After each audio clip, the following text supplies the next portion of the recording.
subscribe to our YouTube channel and press the bell icon to never miss an update from RAU'S IAS. Hello and welcome to Daily News Simplified, an answer to what, why and how of newspaper reading. Today we'll be taking up the daily edition of the Hindu newspaper dated 6 September 2021.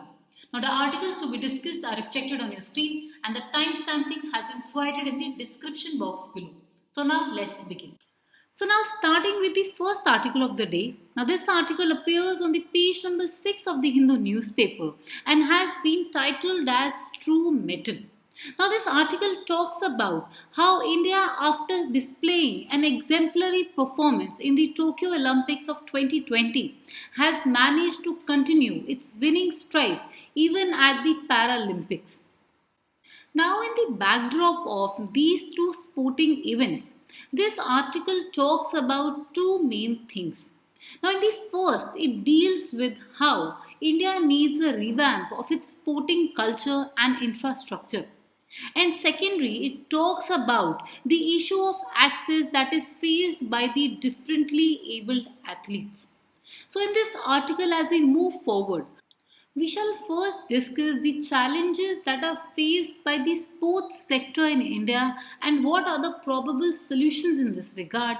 And in the second section, we will talk about the issue faced by the differently able section of society and what are the probable solutions in this case as well.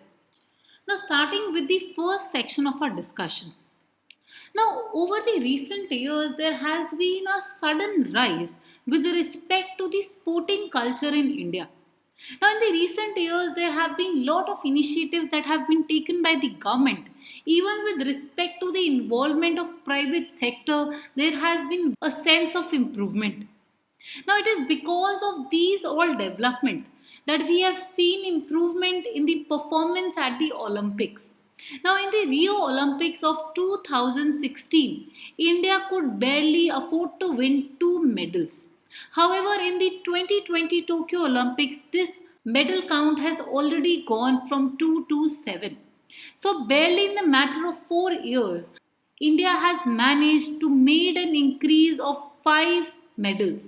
And this is on account of recent developments that have happened in the last 4 to 5 years. Let us see what are these developments and how we can learn from these measures and build our sporting culture for the future accordingly. Now starting with the recent initiatives launched by the Government of India with respect to sports sector. Now the National Centre for Sports Science and Research that was set up to promote high level research, education and innovation in the field of sports now has been working with respect to providing funding for creation of sports science department and sports medicine department. Now recently in the month of August of 2021, this National Center for Sports Science and Research has established sports science department in 6 universities and sport medicine department in 6 medical colleges. Now as we all know, injury is one of the greatest hurdle for any sports person to achieve their highest level of performance. And so as to help this issue, the Government of India has been promoting development of sports sciences and sports medicine. Further, Government of India in 2017 and 18 launched Khelo India program to develop grassroots level talent.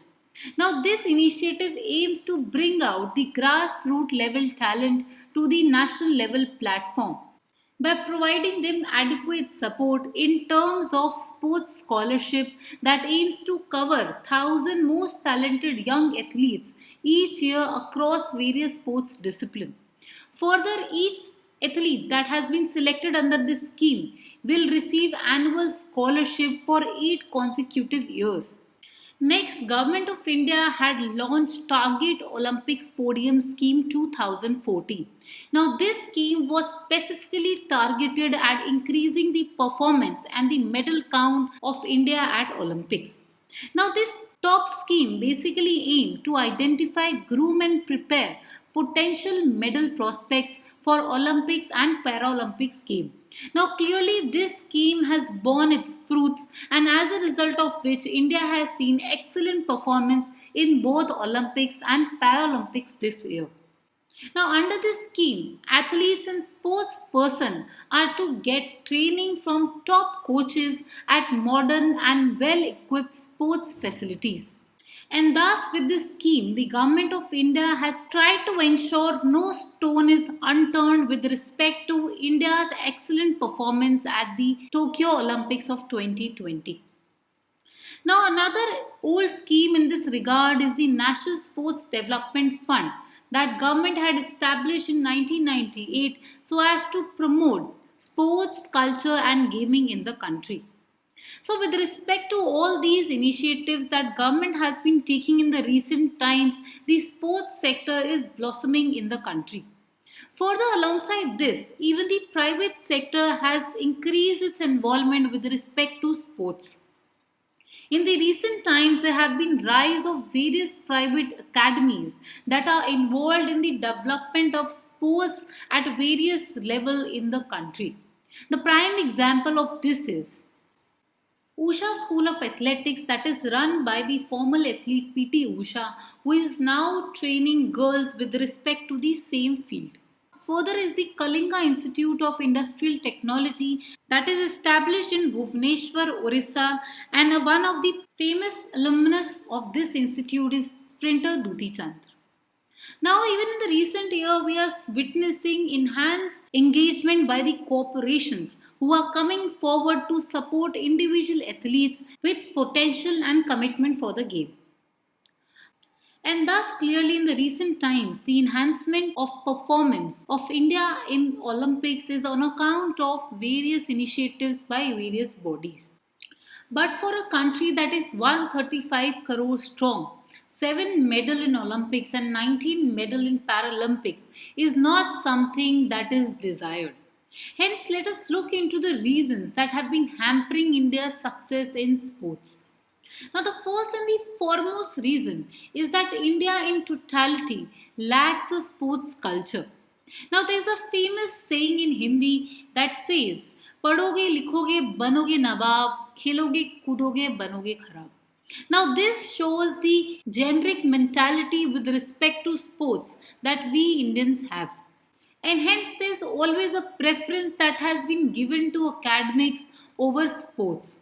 Sports in India is not considered as a lucrative career option, and as a result of which parents never encourage their children to become sports person, and they always push their children to achieve academic excellence and become doctors, engineers, IAS officers. Now, the next reason hampering India's success in sporting events is that the overall spending by government of India is very less if we compare it with its better performing or competitor countries such as China and US. Now, there the athletes get best of the class facilities in terms of training, equipment, coaches, diet, etc. However, in India, the athletes do not get any of those. Many a times, even the athletes have to work within the restricted constraints of the funding that is being provided by the government. And as a result of which, there is a huge gap in the performance level. Now, while India has won 7 medals, out of which 1 is gold, China has managed to get 88 medals, out of which 38 are golds, while US has managed to get 113 medals, out of which 39 are gold. Do you see the difference with respect to number of medals? And this difference is a reflection of the funding and the spending that is being done by the government over the athletes in terms of their nutrition and training. Now, moving forward, another reason, as we have discussed, is resource deficit in terms of the sporting infrastructure that is available. Now, government although has been trying to develop good stadiums in the urban region, but still situation is very grim in the rural regions. Next is lack of good coaches. Again, India lacks good coaches, alongside lacks also good funding to bring out coaches with international standard in India to train our athletes. Next, even though we Indians provide very low resources to our athletes, but the pressure of performance is at all time high. Now, it is because of this high degree of pressure that is inflicted upon the sports person to perform that it results in mental stress, and they at times also resort to unethical means like doping. For example, Indian wrestler Narsingh Yadav wasn't able to compete in 2016 Rio Olympics due to a doping scandal. Next is the issue of governance. Now, in the sports governance, there are certain issues that are very critical, such that the expenditure, while although very low, is mostly skewed in the favor of male athletes of urban origin. Further, there is also certain caste divide that is witnessed. Next is the focus on post success incentivization. Now, as we have recently seen, the Haryana government gave a 6 crore reward to Neeraj Chopra for winning gold at Tokyo. But such incentivization is lacking at the pre success level when such support is most needed by the athletes. Now, moving towards the last point that is hampering India's success in sports is that the cricket in India has overshadowed all other sports. Now, in India, cricket is not considered a sport, rather, it is considered a religion. And people religiously follow cricket, and this enthusiasm has brought cricket a lot of audience, which in turn attracts a lot of investment. But such enthusiasm is missing with respect to other sports such as judo, volleyball, football, basketball, etc. And hence, there is a need to promote other sports so that there are more audience that watch these sports, and once there is more audience, automatically more investment shall flow to these sports, which will eventually mean a better pay for these players, which will eventually mean more resources at their disposal that will overall bring about enhanced performance, nutrition, and preparedness with respect to international sporting events such as Olympics. Now that we've understood the problems that are being faced by sports sector, let us try to look into certain solution. And in order to do so, there is a need to realize that a sports person has to sacrifice a lot for his or her game. His hard work dedication needs to be respected, and hence there is a need to bring about an overall change with respect to the sports ecosystem in the country. The first fundamental change in this regard is to increase the fund allocated to sports other than cricket and ensure equitable distribution of funds across gender, region, caste, class barrier. Further, there is a need to introduce a safeguard for the deserving players so that they get a stable job and a source of remuneration while they pursue sports as their main career. Next, there is a need to bring about more transparency with respect to the selection procedure for the various sports. Next, there is need to introduce a sports culture wherein all the students, parents, and educational institutions are encouraged to propel students to excel not just in academics but also in sports. There is a need to increase sports quota in universities, ensure there is a sensitization program through which parents are informed about the need of extracurriculars such as sports for overall holistic development of their children. Further, there is need to bring about more domestic Premier League in other sports, such as the IPL Pro Kabaddi League. Similar Premier Leagues must also be developed with respect to other sports to make them more popular among the youth. And at last, apart from sports person, there is also need to focus on ensuring there is more medical attention. There is also more academic attention towards the field of sports, wherein we need to develop more coaches of international standards, physiotherapists that look into the injuries from a specialist point of view. This altogether we hope will help India to boost its performance at the international sporting festivals. Now let's move towards the next topic. Now, since the article talks about the recently concluded Paralympics and the difficulty that are being faced by the differently able people in India, let us look into this topic in detail from the point of view of GS paper 2 subsection social justice. First, let us try to understand what does one mean by differently abled or disability. Now, Right to Person with Disability Act defines disables as a person who has long-term physical, mental, intellectual, sensory impairment which acts as a barrier and hinders full and effective participation in society equally. And hence, because of this reason, there is a need to ensure adequate support is being extended by this section of the population. Now, presently, disabled account for 2.21% of the Indian population as per the 2011 census. Further, majority of the disabled reside in the rural areas while merely 30% reside in the urban areas. Hence, when we talk about disabled, we have also to keep in mind that since majority of them are in the rural areas, hence the support that we have to extend should also include the rural areas and the infrastructure in mind. Now, let us first try to understand the various issues that are being faced by this section of the society. Further, let us look into the solutions that have been brought about by the government in the recent times. Further, let us also look into what more is needed to ensure the differently abled section feels included in the Indian society. Now, starting with the issues related with disability.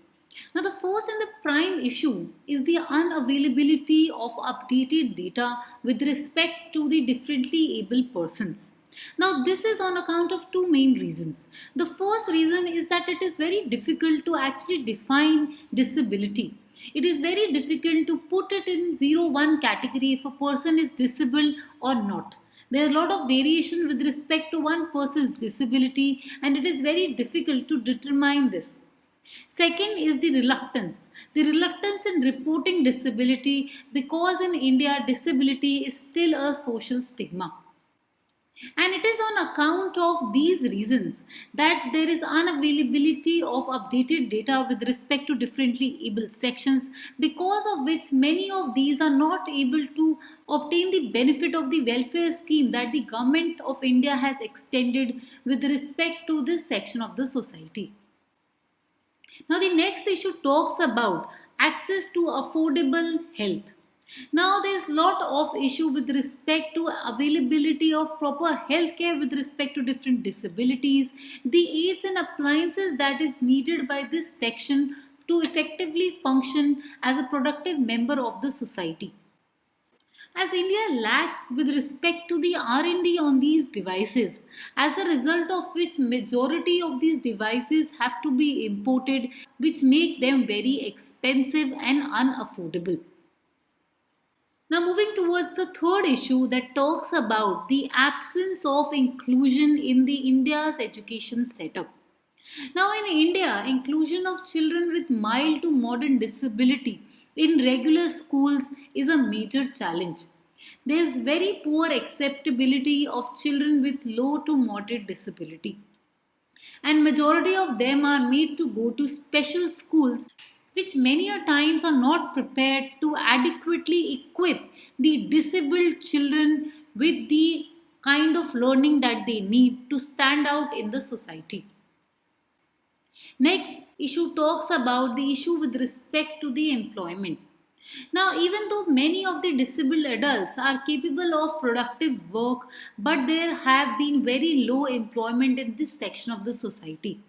And this situation is even worse in the private sector.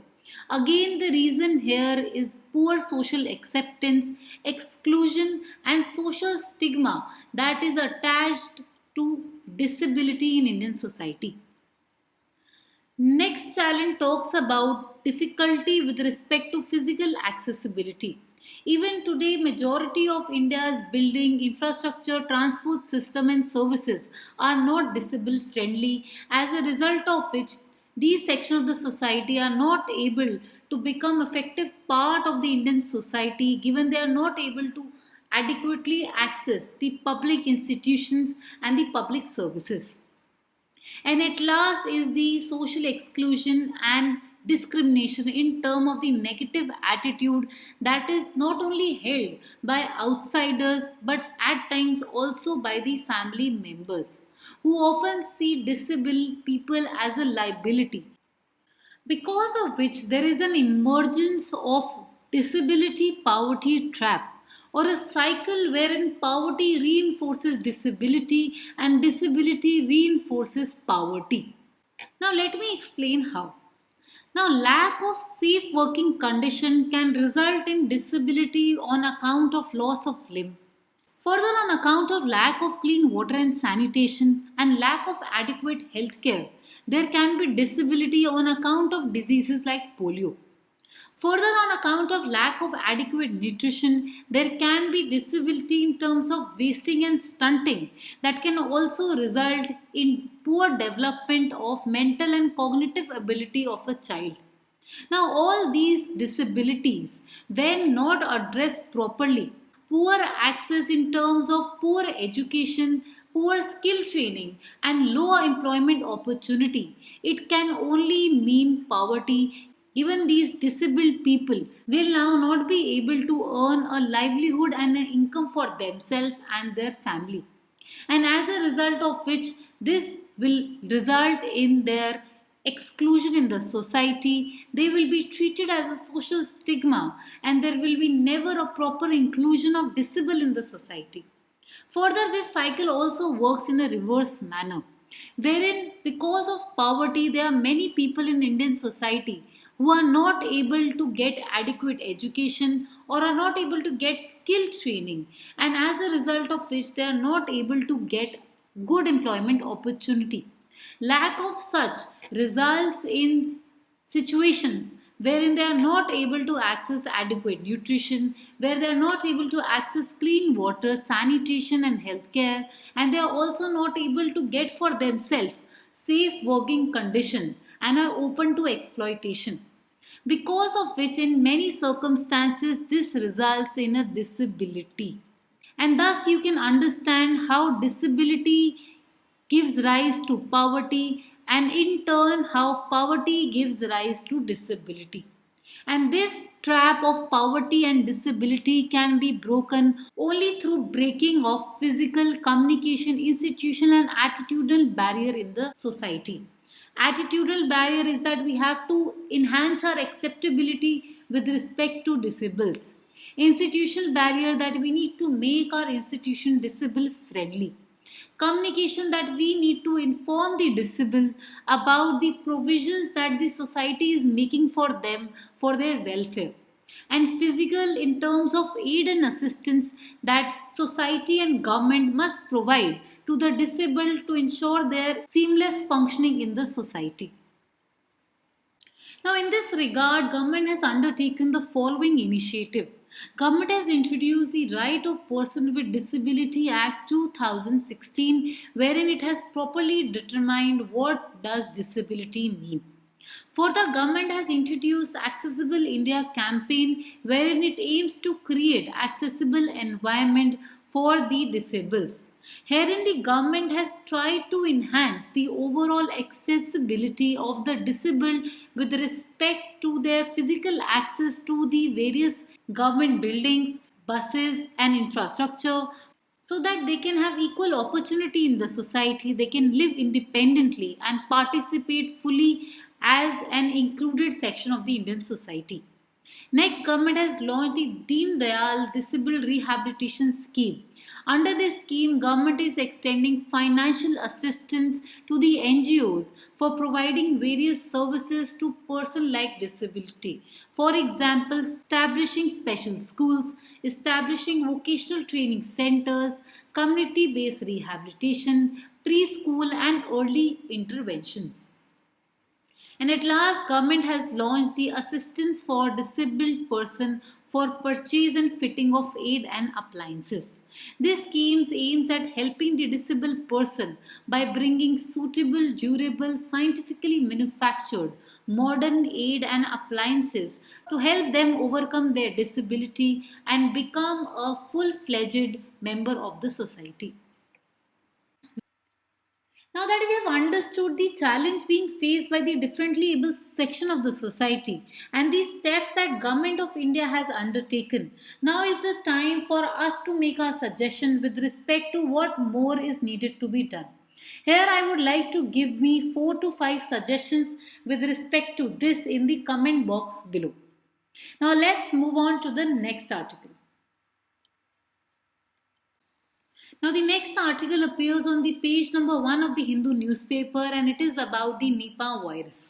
Now, once again, after a gap of 3 years, another case of zoonotic Nipah virus has appeared in the newspapers.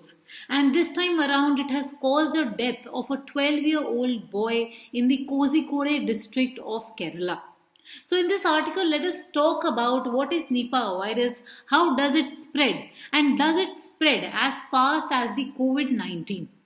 So now let's start this discussion.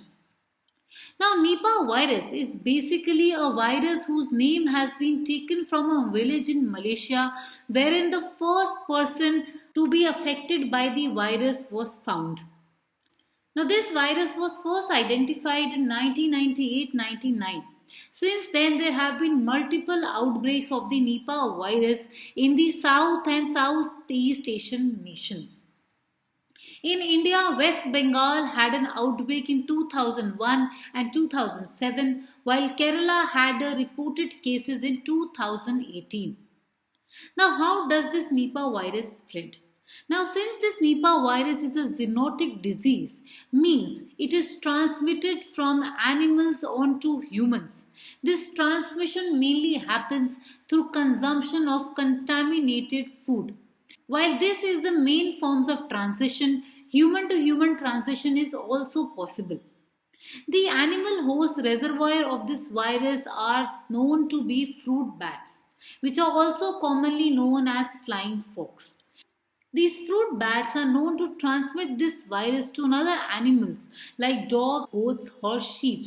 And humans get affected when they come into contact with these affected animals, either through direct contact or through consumption of food containing saliva, urine of these infected animals. Although person to person transmission is not fully established yet, but yes, it is still a possibility that is yet to be completely explored.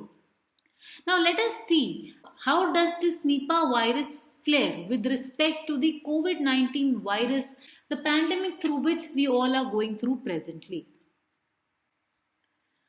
Now, in short, the Nipah virus is known to spread far more slowly than the SARS-CoV virus. However, its ability to kill is the biggest concern. Thus, while though with respect to spread, Nipah virus is slower than COVID, but with respect to fatality, it is more fatal virus. During the first outbreak in Siliguri, 45 of the 66 people confirmed to have Nipah virus died. Thus, it has a mortality rate of as high as 68%.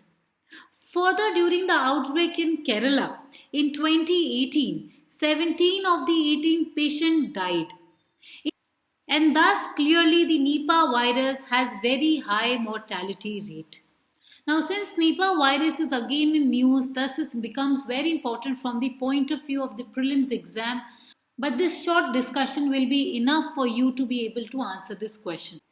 Now, the next article appearing on the page number 6 of the Hindu newspaper talks about the much discussed socio-economic caste-based census, demand for which is coming out from the various sections of the society. Now, this topic was covered thoroughly in the DNS dated 16th August, wherein Faizan sir had talked about the issue of caste-based census in detail. So kindly refer this discussion in case you have missed it. Moving towards the question of the day. Now in front of you is the answer for 4th September's question of the day. The answer here was B, 2 only.